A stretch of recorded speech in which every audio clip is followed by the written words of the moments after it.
কৃষ্ণপুরী ছত্রী, যা কৃষ্ণপুরী ছত্রী নামেও পরিচিত। ভারতের মধ্যপ্রদেশ ইন্দোরে অবস্থিত তিনটি ছত্রী। নমস্কার বন্ধুরা, সন্ধানে চলে এসেছে আজ নতুন একটি মন্দিরের খোঁজ বা নতুন একটি মন্দিরের সন্ধানে। আজ আমি যে মন্দিরের খোঁজ বা সন্ধান এনেছি সেটি মন্দিরের পাশাপাশি একটি সমাধিস্থল। তো জেনে নেব সেটি কোথায়, কিভাবে যেতে হয়, কি তার ইতিহাস।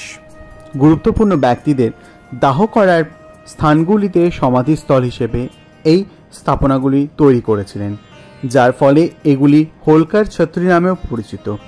তিনটি ছত্রী রাজওয়াড়া নগর প্রাসাদ থেকে আধা কিলোমিটার দূরে অবস্থিত, যা হোলকার রাজবংশ দ্বারা নির্মিত হয়েছিল। ছত্রী পরিবার।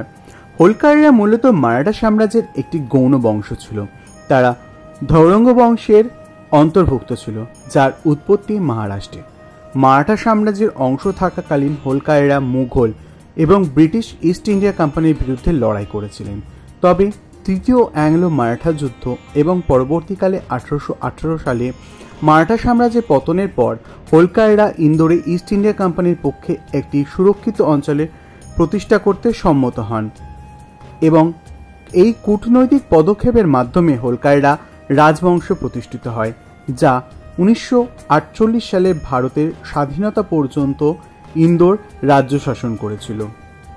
কৃষ্ণপুরী ছত্রী 19 শতকের মাঝামাঝি সময়ে হোলকার রাজবংশের মৃত সদস্যদের সম্মানে নির্মিত হয়েছিল। বিখ্যাত সামরিক নেতা যশবন্ত রাও হোলকারের স্ত্রী এবং দ্বিতীয় মহালকার রাও হোলকারের মা কৃষ্ণাবাই হোলকারের নামে এগুলির নামকরণ হয়েছে। ইন্দোর রাজ্যের শাসকদের যেখানে দাহ করা হয়েছিল সেই স্থানগুলির ওপরে এই কাঠামোগুলি নির্মিত হয়েছে। এই কমপ্লেক্সে 3টি ছত্রী এবং 5টি সমাধিস্তম্ভ রয়েছে।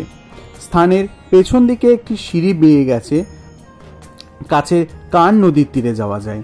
ছত্রীগুলি বিভিন্ন ধরনের পাথর দিয়ে তৈরি এবং এর বহির্ভাগ এবং স্তম্ভগুলি অত্যন্ত সুন্দরভাবে খোদাই করা হয়েছে। রাজওয়াড়া প্রাসাদ থেকে মাত্র 500 মিটার দূরে অবস্থিত এই মন্দিরটি বা এই প্রাসাদটি। ইন্দোর শহরের মধ্যে স্থানটির অবস্থানের কারণে কমপ্লেক্সের কিছু অংশ পূর্বের জরাজীর্ণ অবস্থায় পড়েছিল। 2018 সাল থেকে এলাকাটি পরিষ্কার করার প্রচেষ্টা চালানো হচ্ছিল এবং 2018 সালে মধ্যপ্রদেশের পর্যটন বোর্ড ঘোষণা করে যে তারা ইন্দোরের ঐতিহাসিক স্থানগুলিতে ছত্রীদের পদযাত্রায় অন্তর্ভুক্ত করবে। আর এই মন্দিরের পেছন দিকেই রয়েছে একটি মন্দির, যেটি আমি তোমাদের ভিডিওর মাধ্যমে দেখাচ্ছি, তোমরা দর্শন করতে পারো।